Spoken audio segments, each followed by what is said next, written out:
قصة اليوم هي واحدة من أرعب قصص الرعب والجريمة اللي جازت على الجزائر. الشخصية الرئيسية تاعها هي واحد العجوز يسموها زوليخة، وزوليخة هذه دارت واحد الأفعال أقل ما يقال عنها أنها شنيعة، واللي نخليكم تكتشفوها معنا في هذه القصة. بصح قبل ما نبدأ، إذا عجبكم هذا المحتوى ما تنسوش باش ديروا إعجاب بالفيديو، الاشتراك في القناة وتفعيل زر الجرس حتى ما ترطوا حتى قصة إن شاء الله فور نزولها. Now turn the lights off, headphones on وقولوا بسم الله وهيا نبدأ.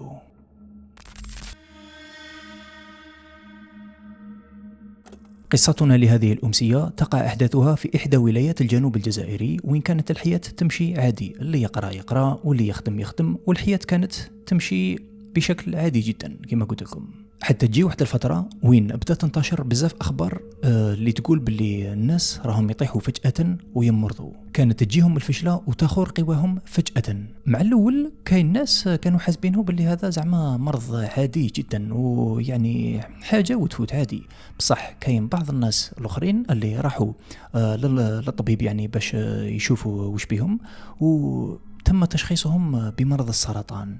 وبسبب هذا الشيء بدأت تنتشر واحد الإشاعات وواحد الهضرة خصوصا بين الناس الكبار تاع هذيك البلاصة، بداو يقولوا بلي هذه ماهيش حاجة عادية، وكاين ناس حتى حصلوها في السحر. قال لك بلي كاين يعني نوع من السحر راه منتشر في هذه البلاصة. الراوي تاع هذه القصة واللي خلينا نسموه ولا نعطوله الاسم تاع مراد، قال لك بلي انا شخص كنت نشوف هذو الاحداث بعينيا، بصح ما كنتش زعما يعني نامن بهذو الصوالح تاع السحر والشعوذه وكاع.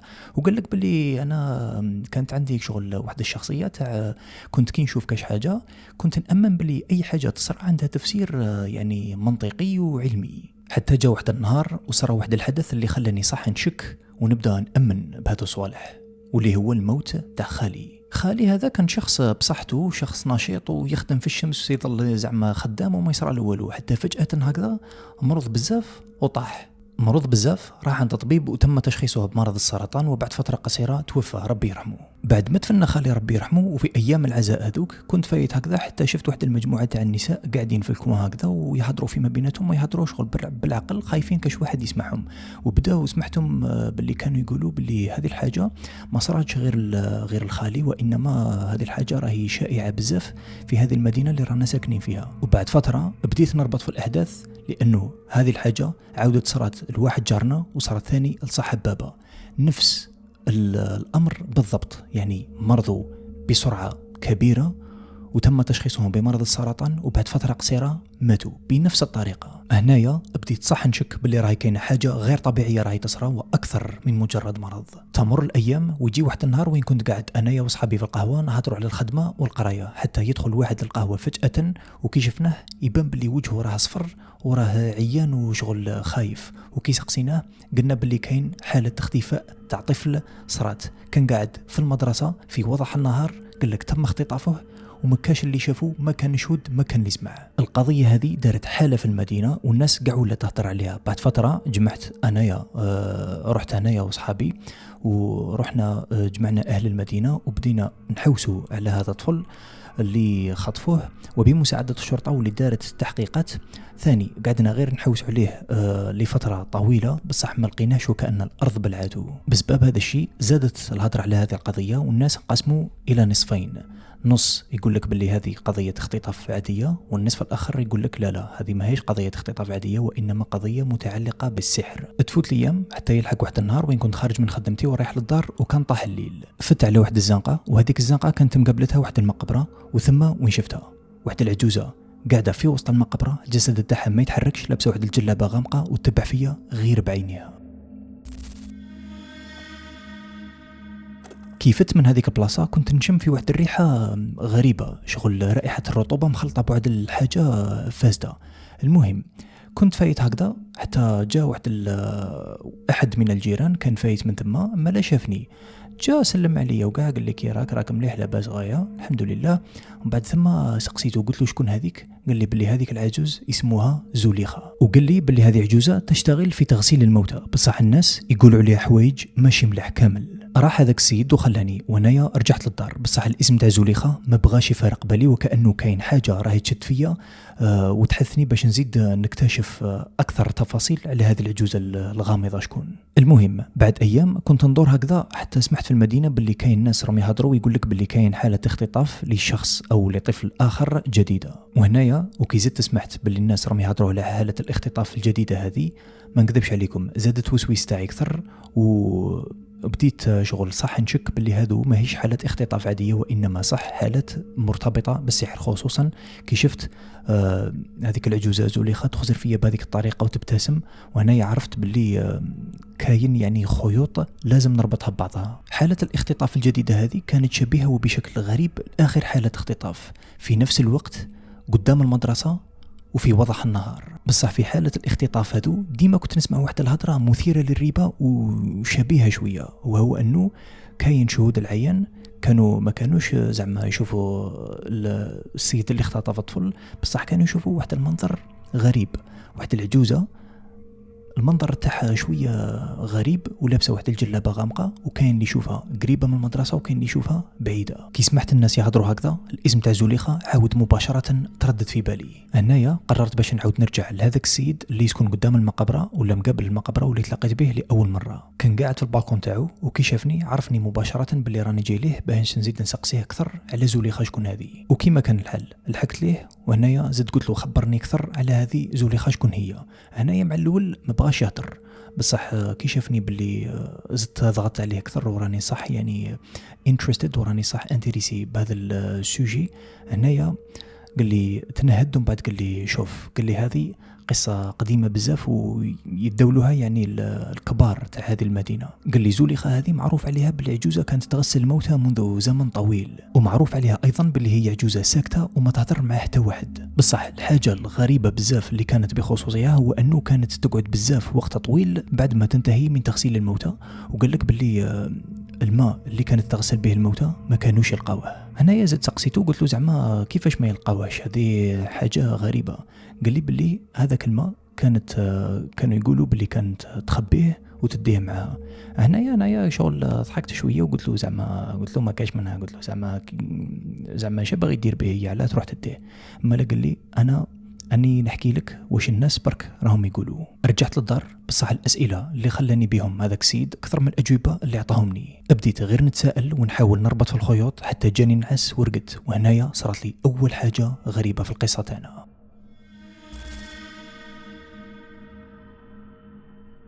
كي رقدت شفت واحد المنام وين شفت روحي واقف في بلاصه مظلمه وكانه بيت قديم ولا قبو، وكنت نسمع في صوت قطرات المياه. اما لهنايا قررت باش نتبع المصدر تاع الصوت، واللي داني لواحد الغرفه فيها واحد الباب خشبي كان شويه مفتوح. كيف فتحت الباب تاع هذيك الغرفه لقيت واحد المنظر واللي خلاني جامد في بلاصتي. لقيت واحد الطفل صغير قاعد في منتصف هذيك الغرفه عاطيني بظهره يبكي بصوت خافت. حاولت باش نعيط له وغير عيط له وقف بواحد الحركه غريبه، ومن بعد دور راسه غير بشويه وخزر فيا. كي شفت باللي عينيه كامل كانوا كحلين، وثم هضر معايا بواحد الصوت لو كان تسمعوا يبان لك باللي صوت ماشي تاع طفل كامل، وقال لي واحد الكلمه اللي ما قدرتش ننساها الى يومنا هذا. قال لي راهي تشوف فيك. نط مرقدي وانا نعرق وقلبي يخبط. رحت مباشره نشعلت الضوء تاع الشومره وحسيت باللي شغل كاين حاجه غريبه راهي تتبع فيا ولا راهي داخل فيا. ومن هذاك النهار ما وليتش نرقد كيما الناس. يفوتوا لي حتى واحد النهار وانا فايت من جهه هذيك المدرسه وين صراو حاله الاختطاف، ونخمم في واش شفت في منامي حتى بلا ما نحس طيح عيني في واحد العجوزه. وهذيك العجوزه كما توقعتوا كانت زليخه، وهي كانت تخزر فيا بواحد الخزره غريبه بزاف وتبتسم. الزليخة هذه كانت تخسر فيا بواحد الطريقة وتبتسم خالية من كل روح ومن كل مشاعر، وانا هنايا ما قدرش نتحرك. ومن بعد كي هبط راسي هكذا وسيت نحرك روحي، عاود طلعت راسي ونخسر فيها ما لقيتهاش، وكأنها اختفت من دون أثر. ومن هذاك النهار عرفت باللي ماشي أنا اللي كنت نراقب في زليخة، وإنما زليخة هي اللي كانت تراقب فيا. وخصوصا بعد ما كثروا حالة الاختفاء. تمر الأيام وبديت نعاود نرجع لنفس البلايص وين صراو هذوك حالة الاختفاء، وبديت نسمع الأصوات تاع الناس ونشوف الأوجه وكاع. بصح يعني انتهى المطاف بي ما لقيت حتى دليل، حتى تجي واحد اللحظة واللي غيرت كل شيء. واحد من صحابي وخلينا نسموه جعفر قال لي باللي واحد من الأطفال هذوك اللي خطفوهم شافوه وهو راكب في واحد السيارة قديمة. قال لي باللي ما شفتش الملامح مليح، بصح راني متاكد بلي في اللور تاع هذيك السياره كانت راكبه واحده المراه كبيره ولابسه جلابه غامقه. هذه المعلومه كانت بزاف مفيده بالنسبه للتحقيقات اللي كنت ندير فيهم. اما لهنايا زدت رحت وسقسيت واحد من رجال الحومه وصف لي نفس هذيك السياره وقال لي باللي شفتها تدخل لواحد الجهه في المقبره القديمه. هذيك الجهه كانت بزاف الناس يتجنبوها لانه كانت جهه مسكونه وفيها الدار تاع زوليخه. كي سمعت واش قال لي هذا السيد حسيت باللي كاع الخيوطه تاع القضيه تاعي راهي ترتبط بشويه. بصح هنايا زاد الفضول تاعي بزاف وقررت باش نزيد نحقق في هذه القضيه ونكتشف واش راه صاري. وهنايا وين قررت باش ندير واحد المخاطره خطيره بزاف. اديت واحد الطريقه طويله للمقبره واستنيت حتى يجي الليل باش واحد ما يشوفني. قعدت مقابل المقبره ونحوس على هذيك الدار. بصح كانت الظلمه بزاف والقمر كان بالكاد مضوي الدعوه. واخيرا لقيت هذيك الدار واللي كانت قديمه بزاف، النوافذ تاعها مسدودين والباب تاعها خشبي وقديم بزاف. قعدت نراقب في هذيك الدار ونقدم غير بشويه حتى سمعت واحد الصوت خافت. زدت قدمت شويه باش نعرف المصدر تاع الصوت وين راه وشنو هذاك الصوت، حتى عرفته باللي واحد الصوت تاع بكاء تاع طفل. كنت خايف بصح في نفس الوقت كنت نتساءل ونقول واش جاب طفل صغير المكان كيما هذا في وقت كيما هذا. قعدت نتبع في المصدر تاع الصوت حتى لحقني لهذاك الباب الخشبي تاع الدار. وكما قلت لكم باللي كان باب خشبي وما كانش مغلوق بالكامل، يعني كان مفتوح شويه. تما هنايا قررت باش نزيد نفتحه وهنايا دار واحد الصوت خفيف. كيف فتحت الباب ودار هذاك الصوت كلش سكت وكان سكون تام. وهنايا كيف فتحت الباب قابلني واحد الهوواي طويل، وفي النهايه تاع هذاك الهوواي كانت كاينه واحد الغرفه وشغل كانت الظلمه بزاف. وهذيك الغرفه برك كانت تصدر واحد الضوء خفيف كشغل واحد الضوء جاي من شمعه. السكات كان يخوف والصمت كان لواحد الدرجه حتى النبضات تاع قلبك تقدر تسمعهم. مشيت في الهوواي حتى لحقت لهذيك الغرفه. فتحت الباب ولقيت في منتصف الغرفه بالضبط واحد الطابله قديمه بزاف وعليها واحد القرع. هذوك القرع فيهم واحد السائل جاي غامق شويه وقرع واحد اخرين صغار فيهم واحد السائل يعني شبيه بالماء. في الجهه الاخرى من الغرفه لقيت واحد الحوض وهذاك الحوض كان فيه واحد الماء يتحرك بصح بشكل غريب. هنايا حسيت البرد يضرب في ظهري وهنايا جيت خارج من الغرفه حتى نسمع واحد الصوت. كي سمعت هذاك الصوت جمت وما قدرتش نتحرك من الخوف. وهنايا وبعد ثواني حاولت باش نتحرك ودورت راسي غير بشويه وانا غير درت لقيتها ثم قدامي. نعم كانت الحاجه زوليخه.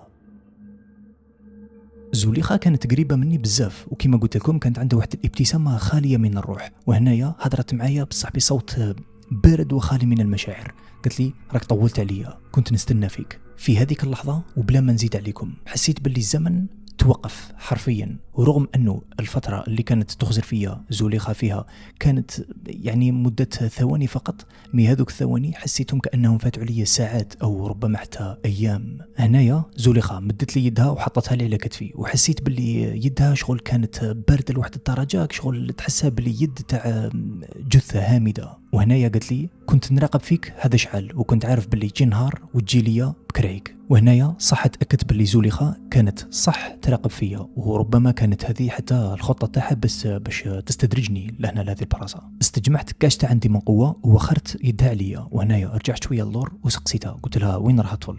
هنايا كي سمعتني ضحكت واحد الضحكه خفيفه. زوليخه دورت راسها شويه هكذا من بعد عاودت خزرت فيا شغل كانت شايفه يعني كيان من نوع ما انا ما كنت شايفه. ومن بعد هنايا سكتت شويه من بعد قلت لي راك تسمع فيهم ولا ما راكش تسمع. وفي هذيك اللحظه بالضبط بديت نسمع في واحد الاصوات شغل اصوات تاع بكاء بزاف اطفال وكان يجي من كاع الجوايه تاع المنزل من الحيوطه من السقف ومن تحت الارض. الاصوات تاع الاطفال بداو غير يزيدوا وانايا حطيت يدي على وذني وحسيت باللي راسي راه باغي يطرطق وكانوا غير يزيدوا. هنايا قلت لها خلاص بزاف حبسي. وهنايا فجاه كلش سكت ومن بعد خزرت هكذا في زوليخه.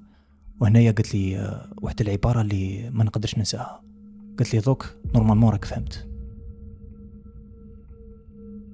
هنايا عرفت باللي لو كان نزيد ثانيه واحده في هذه الدار حاجه سيئه بزاف راهي رايحه تصرى لي. مال هنايا خرجت باقصى سرعه ورحت نجري في هذا الكولوار وبان لي باللي هذه المره هذا الكولوار كان بزاف طويل على المره الاولى كما دخلت. ومن بعد هنايا وبعد يعني ركض مستمر الحمد لله قدرت نخرج من هذيك الدار. بعدت على الدار لاقصى درجه ممكنه وقعدت غير نجري حتى الطاقه كملت لي. ومن بعد هنايا قعدت باش نريح وقعدت غير نلهث. ومن بعد كي طلعت راسي قعدت نخسر في هذيك الدار من البعيد ولقيت باللي زوليخه قعدت مازالت ثم في هذيك البلاصه وتخسر فيا ومبتسمه هذيك الابتسامه الخاليه من الروح تاعها كي شغل قعدت ثم وما تحركتش لمده ثانيه واحده. قعدت غير هكذا تخسر فيا من البعيد. رجعت للدار هذيك الليله وانا ماشي انا قعدت غير نخمم ونسمع في هذوك الاصوات، وهنايا قلت باللي لازم نلقى حل لهذه القضيه، ولازم نروح للشرطه، لانه خصوصا انه الاطفال راهم في خطر شديد. رقدت بصعوبه هذيك الليله، وغير جا صباح نضت ورحت لمركز الشرطه، وهنايا حكيت لهم كلش واش صرا لي من الاول للتالي. بصح هنايا وكما راكم متوقعين ما قدروش يامنوني. واحد من رجال الشرطه قال لي بالك راك غير تهترف ولا راك تخوف في روحك، والثاني قال لي باللي ما نقدروش نروحوا يعني نحوسوا في هذيك الدار ولا ندخلوا يعني نصدموا على هذيك الدار بدون يعني دليل ولا بدون مذكره اعتقال. هنايا خرجت والمورال حبط لي وحسيت باللي كاع البيبان راهم مغلوقين عليا، بصح ما بغيتش نستسلم. هنا قلت في نفسي باللي لو كان ما ندير والو ما نصيبش حل لهذه القضيه، الاطفال رايحين يقعدوا يختفوا وانا ما رانيش رايح نرتاح في بالي. ما لهنايا قررت باش ندير واحده الخطه، وقلت باللي لازم نعاود نرجع لهذيك الدار، بصح هذه المره نرجع وبطريقه اذكى. يفوتوا الايام ونعاود نرجع لهذيك المقبره، بصح هذه المره درت روحي باللي راني نحوس على قبر تاع خالي، بصح في الحقيقه انا كنت نشوف ونسمع. تلاقيت بواحد السيد تما اللي هو كان الحارس تاع المقبره، جاي راجل كبير وعينيه فيه تعب تاع سنوات وسنوات. رحت ليه هضرت معاه شويه ومن بعد دخلت في الموضوع، سقسيته على زليخه وعلى هذيك الدار المسكونه وعلى هذوك القرع. هنايا تنهد وقال لي باللي شوف، قال لي هذيك العجوزه ماهيش مرا كيما الناس، قال لي بكري كي كنا نشوفوها تكمل من غسيل الموتى تقعد بزاف يعني لوقت طويل وهي معاهم، وبعد ما تكمل تخرج من دارها وهي مخرجه معاها واحد القرع، بصح هذوك القرع فيهم واحد الماء وفيهم واحد السائل جاي غريب شغل ما يبانش باللي ما كاع. قرب ليا ومن بعد قال لي باللي هذاك الماء هو الماء اللي تغسل به الموتى.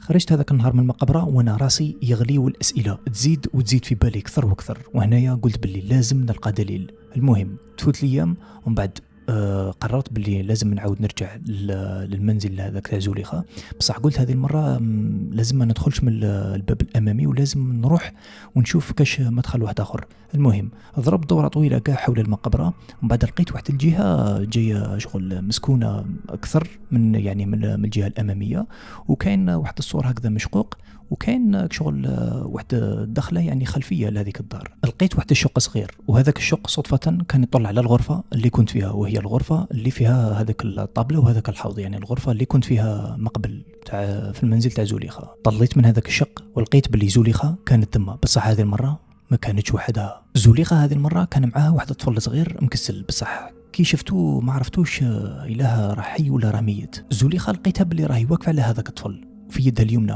كان كاينه هذيك القرعه اللي فيها هذاك السائل الغريب، وفي يدها اليسرى كان كاين واحد الكاس. فرغت القرعه في هذاك الكاس ومن بعد قربت الكاس من فمها وقعدت تقرا عليه وتمتم بواحد العبارات غير مفهومه وبواحد اللغه قديمه بزاف. في هذيك اللحظه الحوض تاع الماء هذاك بدا يتحرك بواحد الحركه غريبه وكانه يغلي بصح بلا نار.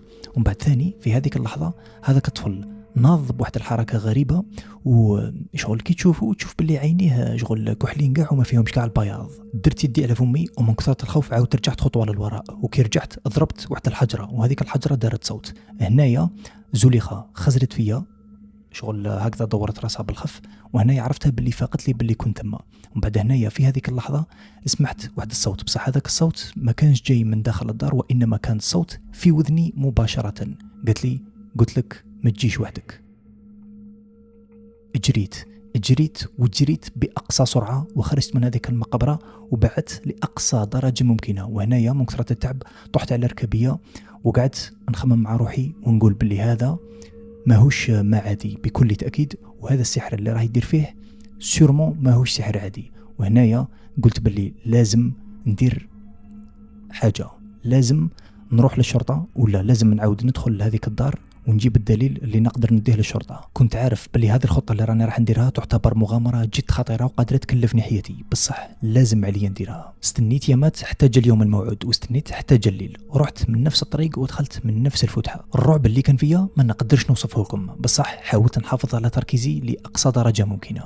دخلت للدار ورحت لهذيك الشمبره وقعدت نحوس حتى لقيت هذيك الطابله، وهذيك الطابله كان فيها واحد القرع، وهذاك القرع لقيت كاين واحد القرعه فيها واحد السائل غامض. هنايا رفدته ويدي كانت ترجف، بصح درته في جيبي وجيت خارج. وفي اللحظه اللي كنت خارج فيها سمعت صوت خطوات، بصح ما كانش عندي الوقت باش نهرب من الدار، وهنايا ما كانش عندي ملجأ اخر سوى اني نتخبى وراء الباب. بدات الخطوات اللي سمعتها تقرب وتقرب وتقرب تدريجيا، وهنايا شفتها. نعم كانت زوليخة. قعدت نشوف فيها وانا متخبي من وراء الباب، وانا الخوف داير فيا حالة. وهنايا شغل قعدت هكذا تلتفت يعني وتشوف شغل كانت فايقة بلي واحد كان هنا. بعد ثواني زوليخة ابتسمت شوية، ومن بعد طلقت واحدة ضحكة مرعبة، ومن بعد قالت واحدة كلمة مازال ما تعلمتش.